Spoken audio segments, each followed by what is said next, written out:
আসসালামু আলাইকুম। Homemade food for babies by Jafrin থেকে জাফরিন চলে এসেছি আপনাদের সাথে আপনাদের মোস্ট ডিমান্ডিং একটি প্রোডাক্ট নিয়ে। সবাই মাথা নষ্ট করে ফেলেছেন স্বচ্ছ সাগু কবে আসবে।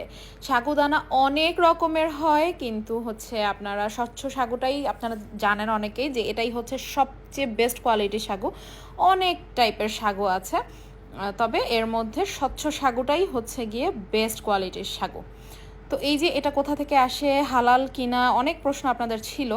এই সাগুটা হচ্ছে ইন্ডিয়া থেকে আসে। এই যে হালাল সাইন দেখিয়ে দিলাম এবং ইন ডিটেইল আপনাদেরকে আমি সব দেখিয়ে দিচ্ছি। এই হচ্ছে গিয়ে সাগুর বস্তা, এটা হচ্ছে 30 কেজির বস্তায় আসে এরকম। ওই যে হালাল সাইন দেখা যাচ্ছে, এটা হচ্ছে হালাল। আর সাগুতে কি পরিমাণের কীরকম কি পুষ্টি আছে, আপনারা এখান থেকে কার্বোহাইড্রেট পাচ্ছেন, প্রোটিন পাচ্ছেন, ফ্যাট পাচ্ছেন, ক্যালসিয়াম পাচ্ছেন, ফাইবার, আয়রন, এগুলো এনার্জি পাচ্ছেন, এগুলো সব এখানে দেয়া আছে। তো অনেকের ধারণা আছে যে সাগুতে নাকি শুধু কার্বোহাইড্রেট ছাড়া আর কিছুই নাই। এটা একদমই সম্পূর্ণ ভুল ধারণা। অবশ্যই আছে, অনেক টাইপের পুষ্টি আছে। আর এটা আরও ডিপেন্ড করবে যে আপনি কিভাবে রান্না করছেন তার উপরে।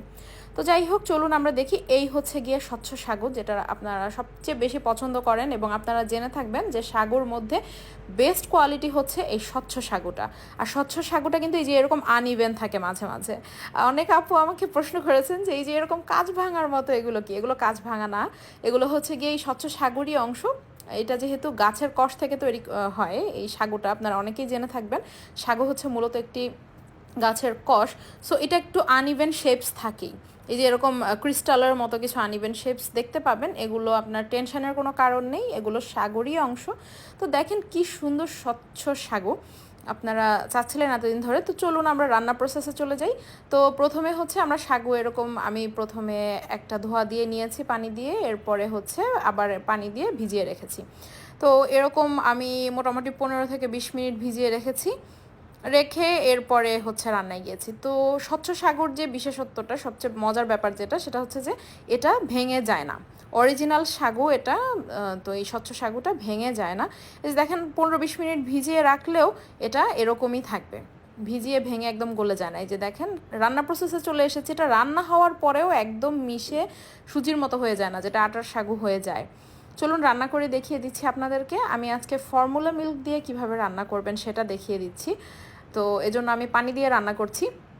আর যাদের বাচ্চা গরুর দুধ খায় 2 বছর প্লাস বয়স, তারা কিন্তু এ পর্যায়ে পানির বদলে গরুর দুধটাই দিবেন। শুরুতেই আমি মিষ্টি জাতীয় কিছু দিচ্ছি না, যেমন চিনি যারা দিবেন, বা চিনি অ্যাভয়েড করাই ভালো। চিনি অথবা তাল মিষ্টি যারা দিবেন শুরুতেই দিচ্ছি না আমি প্রথমে সেদ্ধ করে নেব। কারণ আমরা জানি যে এই ধরনের, ধরেন আমরা বাসায় যখন পায়েস রান্না করি, আমরা কিন্তু চিনি বা তাল মিষ্টি যেটাই দিই না কেন পরে দিই, কারণ না হয় কিন্তু সেদ্ধ হতে অনেক সময় লাগে। তো 10 মিনিট সেদ্ধ করলাম। সেদ্ধ করার পরের অবস্থা হচ্ছে এই, দেখেন সেদ্ধ করার পরে এটা সেদ্ধ হয়েছে, এটা ফুলেছে, কিন্তু এটা কিন্তু একদম গলে মিশে যায়নি। ঠিক আছে? তো এরকম হবে। তো এই স্বচ্ছ সাগুটা অনেকে আবার প্রশ্ন করেন যে আপু এটা গলে যায়নি কেন? আমরা তো দেখি গলে যায়। আর যেটা হচ্ছে আটার তৈরি সাগু, সেটা একদম গলে মিশে পুরো সুজি হয়ে যাবে। তো যাই হোক, অরিজিনাল সাগু যেটা, সেটা কখনোই একদম গলে মিশে পানি হয়ে যাবে না। তো এই পর্যায়ে আমি তাল মিছরিটা দিয়ে দিব। এই দুলাল চন্দ্র ভরের অরিজিনাল তাল মিছরি, এটাও ইন্ডিয়ান, এটাও আপনারা আমাদের পেজে পেয়ে যাবেন অরিজিনালটা। এই যে তাল মিছরিটাও গলে গিয়েছে, দেখেন এত রান্না করার পরেও এই সাগুটা কিন্তু গলে একদম মিশে যায়নি। এই আবারও বলে দিচ্ছি, এই স্বচ্ছ সাগুটা হচ্ছে সাগুদানা যত প্রকারের পাওয়া যায় পৃথিবীতে, তার মধ্যে সবচেয়ে বেস্ট কোয়ালিটির সাগু হচ্ছে এই স্বচ্ছ সাগুদানাটা।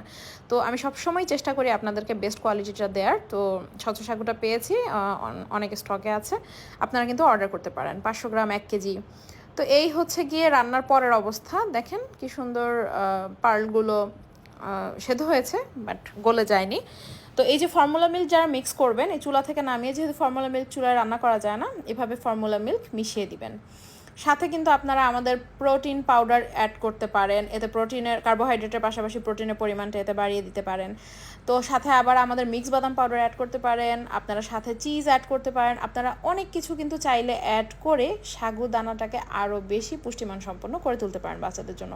সাগুদানা কিন্তু আমাদের বাচ্চাদেরকে অ্যাক্টিভ রাখতে, আমাদের বাচ্চাদের শরীরে এনার্জি যোগাতে খুবই হেল্প করবে। তো দেখেন কতটা ইয়াম্মি লাগছে দেখতে। আপনারা যারা অর্ডার করতে চাচ্ছেন পেজে মেসেজ দিবেন।